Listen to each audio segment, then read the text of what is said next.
can come in. Good morning, Mr. Mbabu. Good morning, Mrs. Smith. You can take a seat.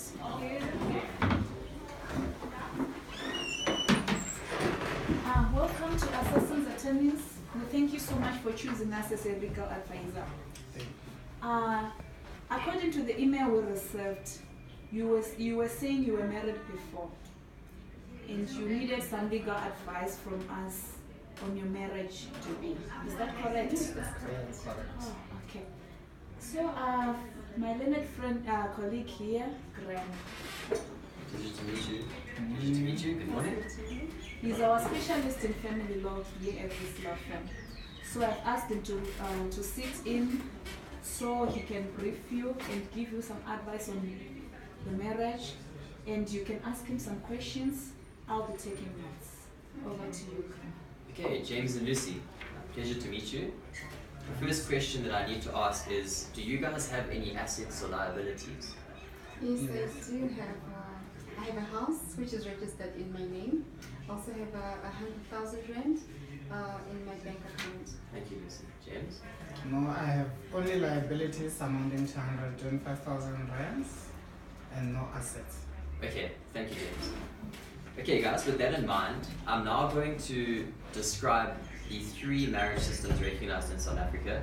I will give you a brief description of each, the consequences regarding the assets and liabilities, and we will then come to a conclusion as to which I believe is the best in your situation.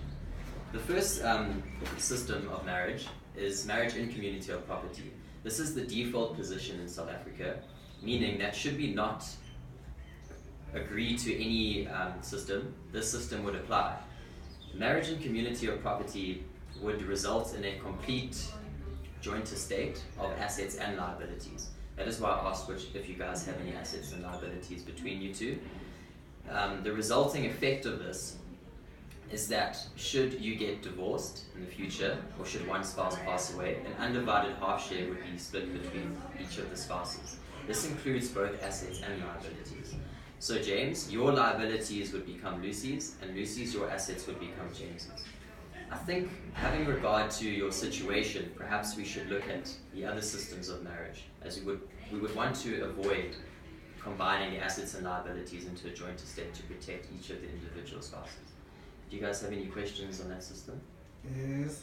So what happens if in future if I want to dispose of some properties registered in my name, or I happen to intend donating same to others? What's the effect later? Okay, James, very good question.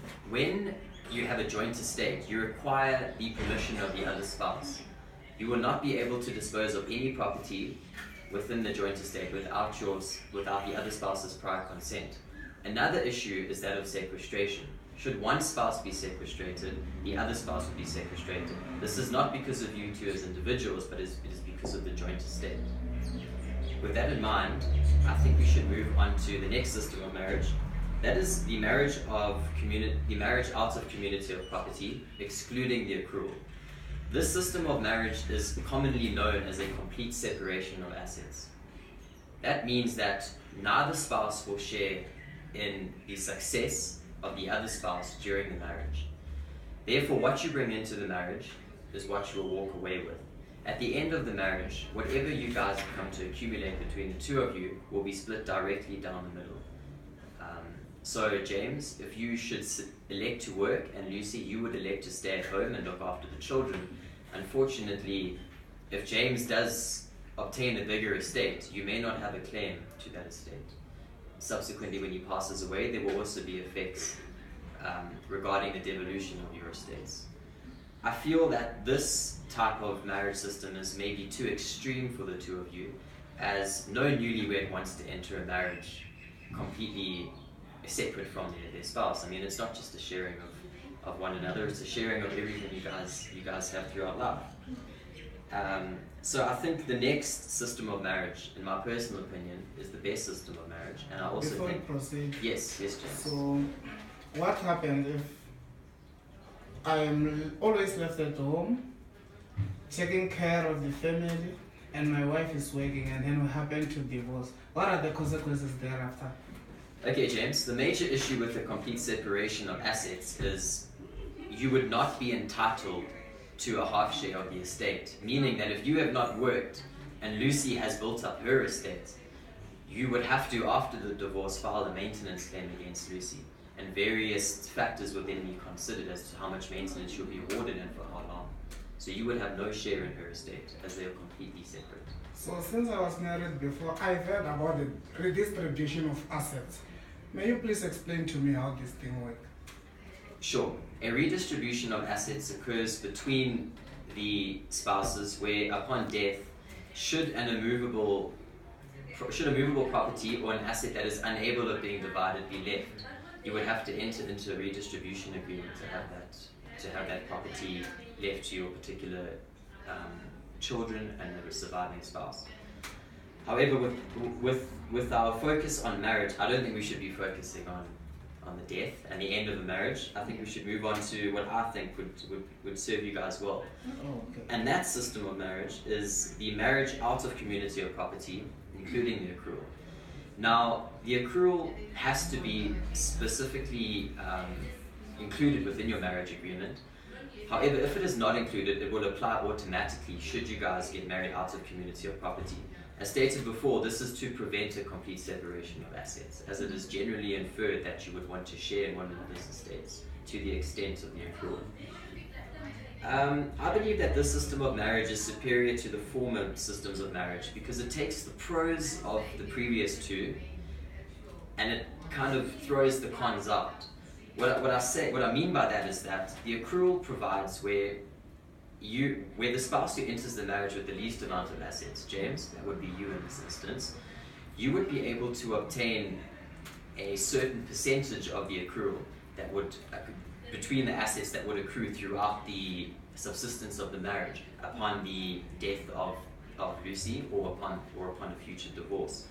With that in mind, it also allows each spouse to protect the other. Your assets and your liabilities will be kept separate at the entrance of marriage, and only the amounts that are accrued throughout marriage would be divided between you two. So, sequestration, James, should you ever be sequestrated, or Lucy, should you ever be sequestrated, the other spouse would be protected.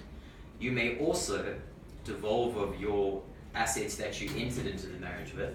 However, the accrued estate, you would have to have an agreement between the two spouses. I think that this system of marriage should be selected between you two, as it will protect you, Lucy, from any creditor's claims if James would be unable to pay off his liabilities. And James, it would also allow, should you want to stay at home and need to look after the children, it would also allow for you to have a claim against the accrued estate should the marriage dissolve either through divorce or death. So, under this matrimonial regime, who is liable for household necessaries?